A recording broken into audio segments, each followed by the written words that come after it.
Hi, welcome to the Brief Book Reviews channel, otherwise known as An Old Guy Reviews the book that he's read this week. So what's the old guy read this week? Well, book I've read this week is this one. It's called Don't Let Him In by author Lisa Jewell. It was published as a hardback here in the United Kingdom on the 3rd of July 2025 by Century. And it's a return to standard Lisa Jewell territory, I guess. The last book that Lisa Jewell wrote was called Breaking the Dark, which was the first in the series of Marvel books, and was a story about Marvel superhero Jessica Jones. So in the acknowledgements, the author acknowledges that was a tough gig. That was a big jump from a standard fare to write, that Marvel book. But I reviewed the book on the channel. I think she made a very good job of it. But she says quite clearly in the acknowledgements that this is a return to a standard fare of writing a psychological thriller. So it's a 23rd book, so good previous. So less of the waffle cliff, what's it all about? Well, the book kicks off with a family in mourning. A guy called Paddy Swann has been killed. He was pushed in front of a train by a homeless man called Joe Crittner. And his family, his wife Nina, his daughter Ash, his full name Ailing, and his son Arlo are in mourning. Paddy was a larger-than-life character. He started off in the restaurant trade in London, worked his way up, and they're based down in Whitstable in Kent. He's got a seafood restaurant down there, and he's got a couple of restaurants. So Paddy's done well for himself, and everybody liked him. He was a larger-than-life character. He was a chef, and he'd come out and speak to his diners.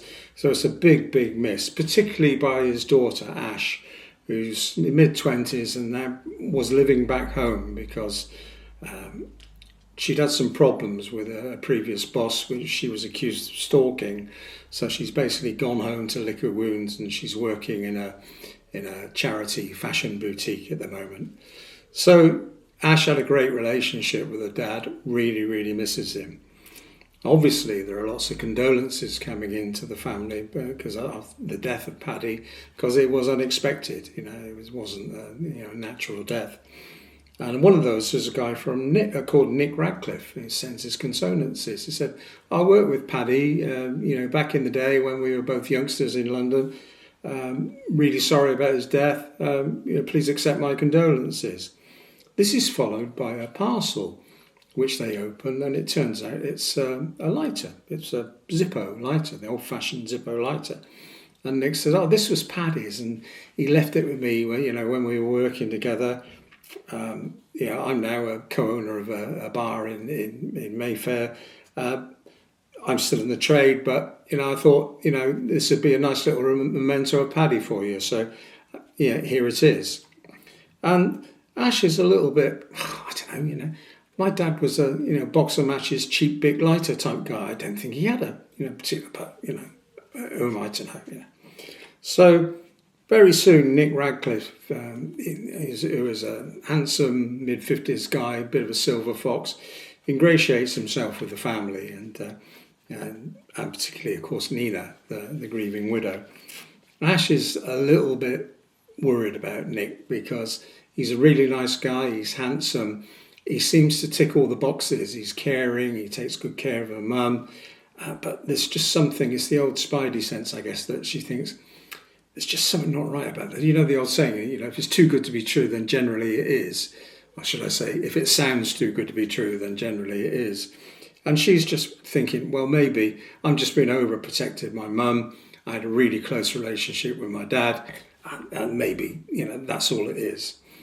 We then find another thread, another story of a lady called Martha, who's a bit worried about her husband now because he's supposed to be in the hospitality business and keeps on disappearing for days on end. We go back to Nina and the Swann family, and whilst Nick has ingratiated himself with Nina, he too disappears for days on end and always seems to have a really good excuse for his disappearance. So I don't think it's giving too much of the plot away. This is the tale about a guy that's a serial con man and a philanderer. He's had relationships with lots of women, and the purpose of those relationships is to con money out of them. And he is very, very clever at his job. We also know that he works as a male escort. So Nick, stroke Al, stroke lots of other names, is a bad guy. And this is a tale of the various women that have been caught up in his web of deceit, gradually realising that there's something not quite right about this guy.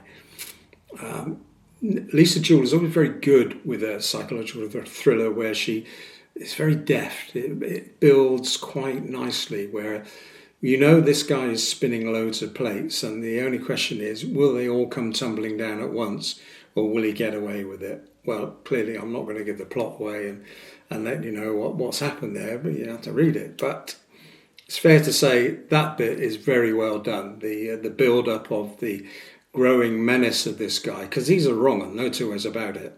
And we feel that, you know, this guy deserves to get his comeuppance, but will he? Because he's very, very clever and very good at what he does.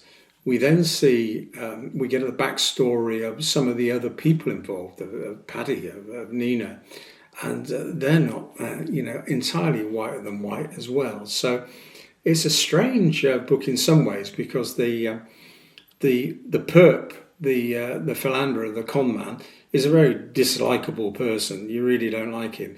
But even some of the other characters don't come out too well either. So good psychological drama, builds to a bit of a crescendo, and there's a nice little twist right at the end that you won't see coming. Well-written characters, and this is a proper thing. There is in the acknowledgements at the back, Lisa Jewell refers to several podcasts that deal with this sort of problems, or call it romance fraud, con men, whatever. So it's a real thing, and people will identify with this issue where women that are vulnerable are being caught by people that are unscrupulous con men. So good story, well worth a read. It's 456 pages. The only thing I would say is that you start reading the story, and it's a little bit convoluted to start off with. We're dealing with a guy that's a serial con man, so we're dealing with lots of different characters that have been conned, and there are some times in the book where it's difficult to figure out who's who, because there are a lot of people involved. So if I were being picky, I'd say there's probably too many characters involved with this book, and certainly at the start it's a little bit slow and it's a little bit convoluted. However, once it hits its stride, it is a typical Lisa Jewell good psychological thriller. I haven't read all her books. I only started off 1999 with Ralph's Party, so I can't say, well, this is one of the best, the worst, or whatever. I just had a feeling the last one I read, a psychological thriller, None of This Is True, I thought was slightly better, more concise than this one. But I'd put this down as a good summer read. It's a well-established author. It's a modern-day topic, one that is relevant. So it's well worth a read. So I think that's it for this week's brief book review. 10/10 till we do it again. Thanks for watching. And P.S., while I think of it, I've had a lot of extra subscribers over the last couple of weeks. Just like to say thank you for subscribing to the channel. It's very much appreciated. So again, that's it. That's it for this week. 10/10 till we do it again. Thanks for watching. Bye.